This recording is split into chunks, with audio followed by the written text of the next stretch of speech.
Good morning बच्चों।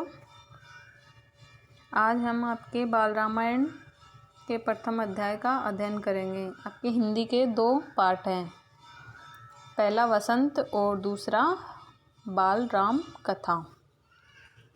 बाल राम कथा में हम रामायण के बारे में पढ़ेंगे। तो इसका पहला चैप्टर है अवधपुरी में राम। ये कथा अवध की है, बहुत पुरानी है। अवध में सरयू नदी के किनारे एक अति सुंदर नगर था। मतलब कहाँ की ये कथा? अवध की है। और अवध कहाँ है? सरयू नदी के किनारे पे बसा हुआ एक सुंदर नगर है। उस नगर का नाम क्या था? अयोध्या। सही अर्थों में दर्शनीय, देखने लायक, भव्य जैसा उसका दूसरा नाम हो। मतलब अत्यधिक सुंदर भव मतलब नगरी है। कौन सी? अयोध्या। अयोध्या में केवल राजमहल भव्य नहीं था, उसकी एक एक इमारत आलीशान थी। आम लोगों के घर भव्य थे, मतलब उसके महल ही नहीं, जबकि हर एक दीवार कैसी थी? सुंदर थी। और घर जैसे आम लोगों के घर थे, उनके भी महल के जैसे घर थे। सड़कें चौड़ी थी, सुंदर बाग बगीचे, पानी से लबालब भरे सरोवर। मतलब सरोवर कैसे? लबालब का मतलब क्या है?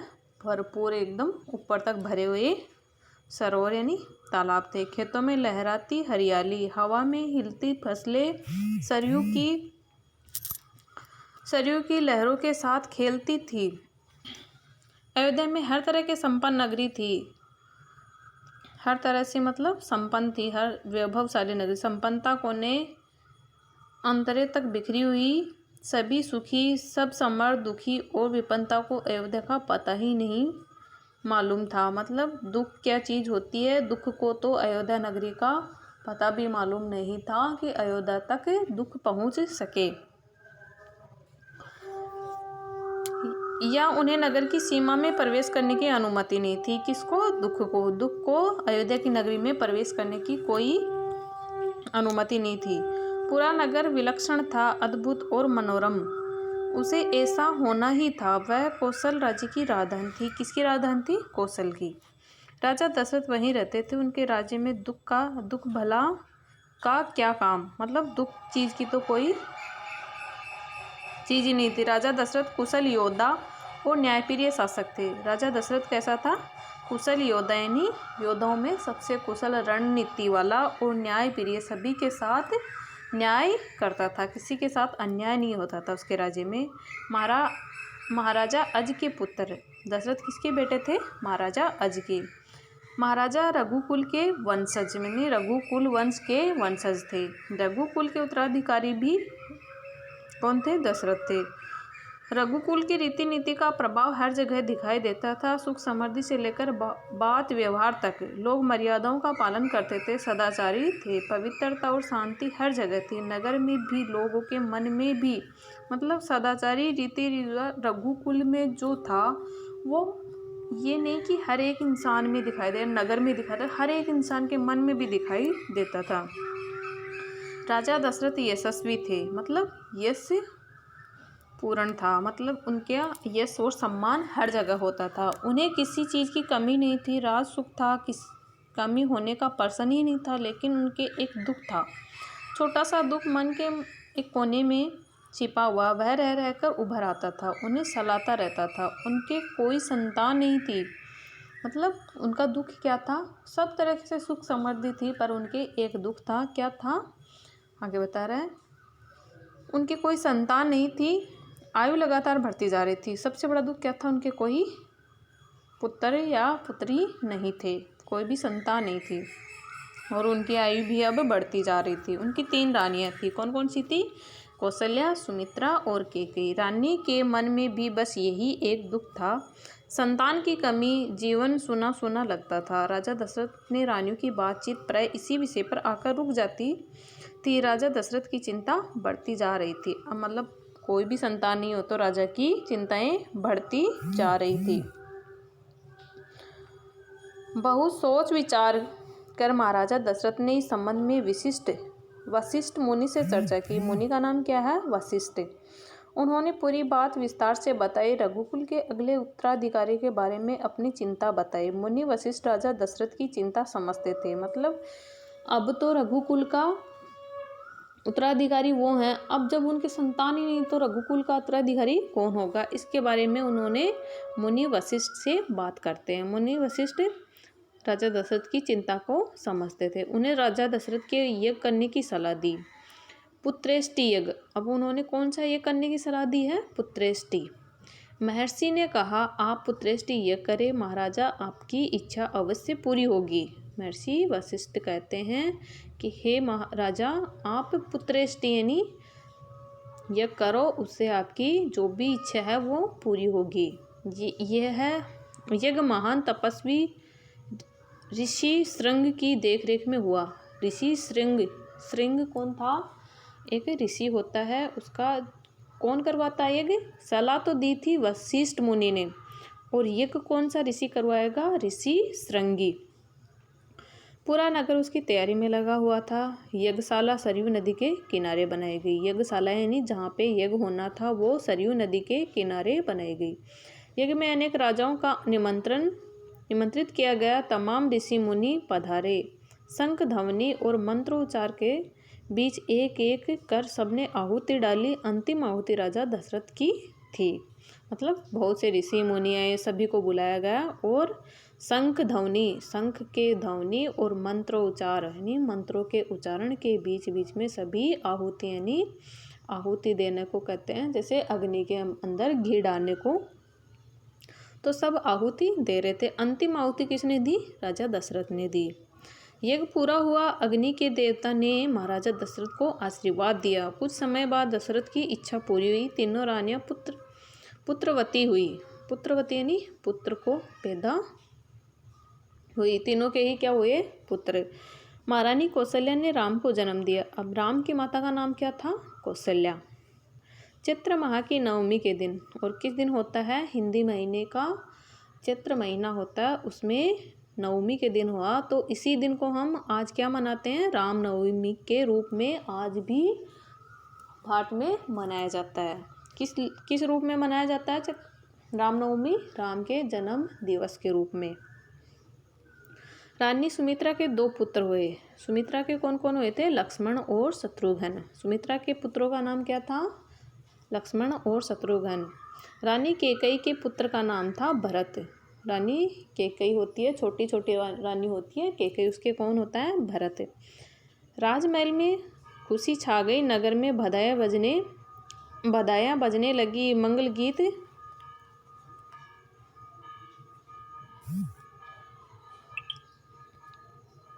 गीत गाए गए। हर और खुशी उत्सव जैसा दृश्य राजा दशरथ प्रसन्न थे। उनकी मनोकामना पूरी हुई। प्रजा प्रसन्न थी कि दशरथ की चिंता दूर हुई। नगर में बड़ा समारोह आयोजित किया गया। धूमधाम से आयोजन में दूर दूर से लोग आए। राजा दशरथ ने सबको पूरा सम्मान दिया। उन्हें कपड़े, अनाज और धन देकर विदा किया। राजा दशरथ क्या हो जाता है, खुश हो जाता है। उसके कितने पुत्र होते हैं, 4 पुत्र होते हैं। कौन कौन से होते हैं, राम, लक्ष्मण, शत्रुघ्न और भरत। चारों राजकुमार धीरे धीरे बड़े हुए। वे बहुत सुंदर थे। सुदर्शन यानी दूर तक की देखने वाले, मतलब उनकी दृष्टि ऐसे, मतलब कहते हैं ना कि जो आज है, आज से भी परे का देखने वाले, मतलब दूर तक देखने वाले, सुदर्शन। साथ खेलने निकले तो लोग उन्हें देखते रह जाते। आंखें उनसे हटती ही नहीं थी। चारों भाइयों में आपस में बहुत प्रेम था। वे बड़े भाई राम की आज्ञा मानते थे। खेल कूद में लक्ष्मण प्राय राम के साथ रहते। भरत और शत्रुघ्न की एक अलग जोड़ी थी। और बड़े होने पर राजकुमारों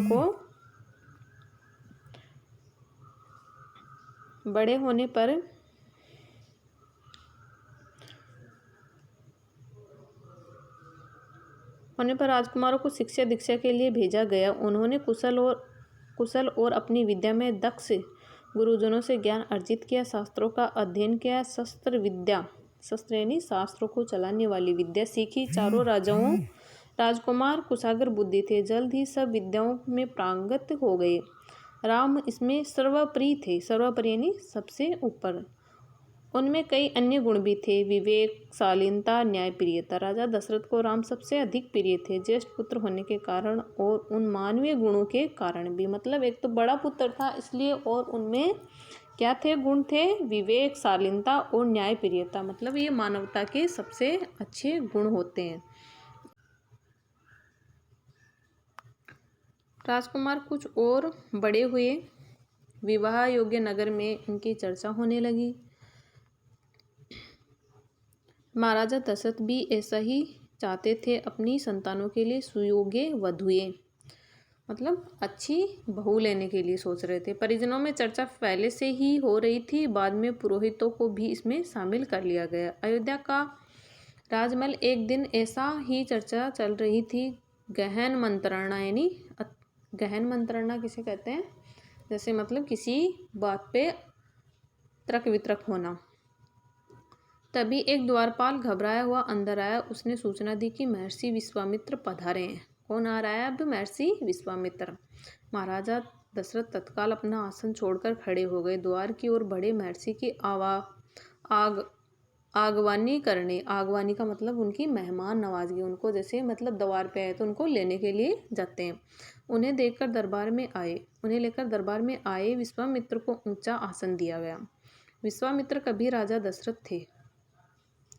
विश्वामित्र कभी स्वयं राजा थे। विश्वामित्र क्या थे? राजा थे, बहुत बड़े और बलशाली। बाद में अपना राजपाट छोड़ दिया, संन्यास ग्रहण कर लिया, जंगल चले गए। वहीं उन्होंने अपना आश्रम बनाया। उन्होंने सिद्धाश्रम नाम दिया। जैसे विश्वामित्र पहले क्या थे? राजा थे, कैसे बड़े और बलशाली थे। फिर वह संन्यास ग्रहण कर लेते हैं और अपना आश्रम वन में बना लेते हैं। उस आश्रम को क्या नाम दिया? सिद्धाश्रम। महर्षि के स्वागत सत्कार के बाद दशरथ ने कहा, महर्षि आज्ञा दें, मैं आपकी क्या सेवा कर सकता हूँ? आप अपने मन की बात कहिए, आपकी आज्ञा का पूरी तरह पालन होगा। राजन, मैं जो मांगने जा रहा हूँ उसे देना आपके लिए कठिन होगा। आप आज्ञा दीजिए महर्षि, मैं उसे पूरा करने के लिए तत्पर हूँ, बिल्कुल नहीं हिचकूंगा। कौन कहता है? राजा दशरथ कहता है कि जो भी आप आज्ञा दोगे मैं वो पूरा करूँगा, मतलब बिल्कुल भी संकोच नहीं करूँगा। मैं सिद्धि के लिए एक यज्ञ कर रहा हूँ। अनुष्ठान लगभग पूरा हो गया है, लेकिन 2 राक्षस उसमें बाधा डाल रहे हैं। मैं जानता हूँ कि उन राक्षसों को केवल एक ही व्यक्ति मार सकता है, वह है कौन है? राम। आप अपने ज्येष्ठ पुत्र को मुझे दे दें ताकि यज्ञ पूरा हो। विश्वामित्र ने कहा कि मैं यज्ञ कर रहा हूँ सिद्धि के लिए, उसमें 2 राक्षस मेरी यज्ञ को पूरा नहीं होने दे रहे, और उन 2 राक्षसों को कौन मार सकता है? राम। इसलिए आप मेरे को अपने ज्येष्ठ पुत्र राम को दे दो। दशरथ पर जैसे बिजली सी गिर पड़ी। वह अचकचा यानी हक्का बक्का हो गया। उन्हें उम्मीद ही नहीं थी कि मुनिवर उनसे राम को मांग लेंगे, उनके ज्येष्ठ पुत्र, उनके सबसे प्रिय। दशरथ चिंता में पड़ गए। विश्वामित्र दशरथ की दुविधा समझ रहे थे। उन्होंने कहा, मैं राम को केवल कुछ दिनों के लिए मांग रहा हूँ, यज्ञ 10 दिन में संपन्न हो जाएगा। महाराजा दशरथ दुखी हो गए। पुत्र वियोग की आशंका से कांप उठे, मतलब पुत्र वियोग यानी अपने पुत्र से दूर होने के लिए। दरबार में सन्नाटा छा गया। दशरथ की दशा देखकर मंत्री चिंतित थे पर चुप थे। महर्षि वशिष्ठ शांत थे। इतने में दशरथ कांपकर बेहोश हो गए। होश आया तो डर ने उसे फिर जकड़ लिया। मूर्छित होकर दोबारा गिर पड़े। संज्ञा सुनने पड़े रहे। संज्ञा सुने यानी मतलब कहते हैं कि एक बिना जान का शरीर होता है, जैसे बेहोश होता है तो इंसान कैसा हो जाता, उसको कुछ नहीं मालूम होता है। महर्षि विश्वामित्र का क्रोध बढ़ता जा रहा था। दरबार संकित था, मतलब सशंकित था किसी अनिष्ट की आशंका से, मतलब कुछ बुरा होने वाला है। वे कुछ समझ नहीं पा रहे थे। महर्षि और महाराजा के बीच संवाद में कुछ बोलना उचित भी नहीं था। मुनि वशिष्ठ चुपचाप आकर महाराजा दशरथ के पास खड़े हो गए। थोड़ी देर बाद दशरथ उठे। स्वयं को संभालते हुए उन्होंने महर्षि से विनती की, महामुनि, मेरा राम तो अभी 16 वर्ष का भी नहीं हुआ, वह राक्षसों से कैसे लड़ेगा? राक्षस मायावी हैं, वह उनका छल कपट कैसे समझेगा? उन्हें कैसे मारेगा? इससे अच्छा तो यही होगा कि आप मेरी सेना ले जाइए, मैं स्वयं आपके साथ चलूँ, राक्षसों से युद्ध करूँ। महर्षि विश्वामित्र ने कोई प्रतिक्रिया व्यक्त नहीं की। क्रोधित थे पर उसे व्यक्त नहीं कर रहे थे। उन्होंने अपने यज्ञ के नियम याद थे। क्रोध करने से यज्ञ खंडित हो जाता है, मतलब क्रोध से जो यज्ञ किया था जब ये करते हैं मुनिवर तो उनके नियम होते, तो उनको याद था कि मैं अगर ये अभी क्रोध करूँगा तो मेरा जो ये किया हुआ है वो खंडित हो जाएगा, यानी टूट जाएगा, बीच में अनुष्ठान अधूरा रह जाता। मैं राम के बिना नहीं रह सकता। हाँ मुनि, एक पल भी नहीं। आप राम को छोड़कर जो चाहे मांग ले, उसे मत नहीं है, उसे मत ले जाइए। मतलब किसको? राम को मत लेके जाइए। मैं राम को नहीं दूंगा, बिल्कुल नहीं। वह मेरी बुढ़ापे की संतान है, मैं उसे बहुत प्रेम करता हूँ।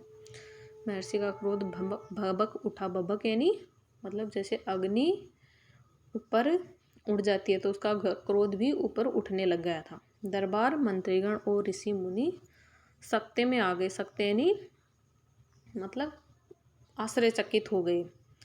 आप रघुकुल की रीति तोड़ रहे हैं, राजन वचन देकर पीछे हट रहे हैं। यह बर्ताव कुल के विनाश का सूचक है। आप जानते हैं कि मैं स्वयं दुष्ट राक्षसों का संहार कर सकता था, लेकिन मैंने संन्यास ले लिया है।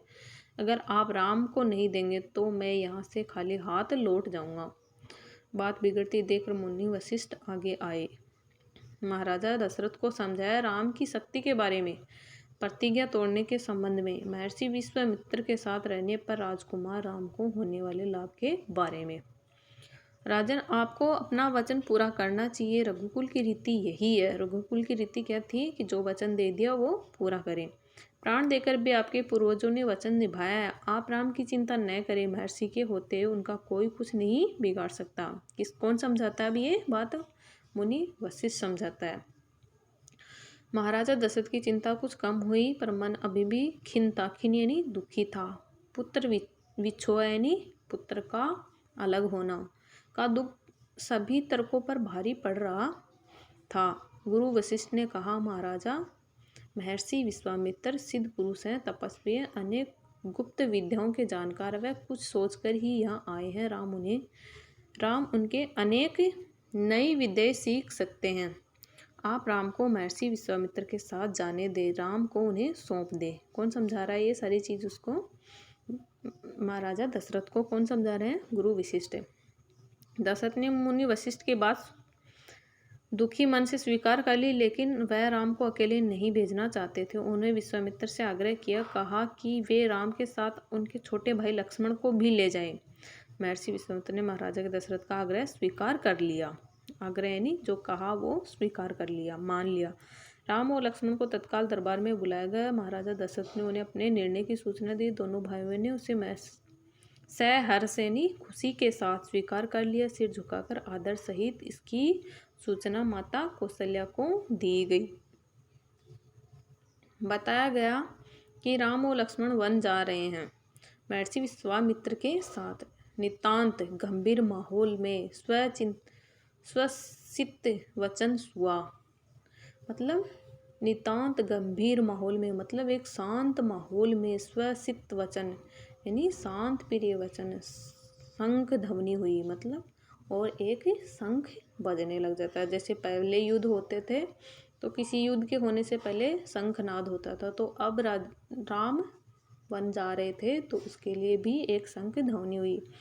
नगाड़े बजे। महाराजा दशरथ ने भावुक होकर दोनों पुत्रों का मस्तक सूंघ कर यानी मस्तक को छूकर उन्हें महर्षि को सौंप दिया। दोनों राजकुमार बिना विलंब किए महर्षि के साथ चल पड़े। भीड़ और भयानक जंगलों की ओर विश्वामित्र आगे आगे चल रहे थे, राम उनके पीछे थे। लक्ष्मण राम से 2 कदम पीछे थे, अपने धनुष संभालते हुए पीठ पर तुरीण बांधे। तुरीण यानी जो क्या बोलते हैं, धनुष बाण होता है, बाण डालने का पीछे को जो लकड़ी का बना होता है उसको तुरीण कहते हैं, कमर में तलवार लटकाए हुए। तो ये आपका आज का चैप्टर पूरा हुआ। कौन सा था? अवधपुरी में राम। अवध में अयोध्या के राम के बारे में आज हमने पढ़ा। सभी अच्छे से पढ़े इसको।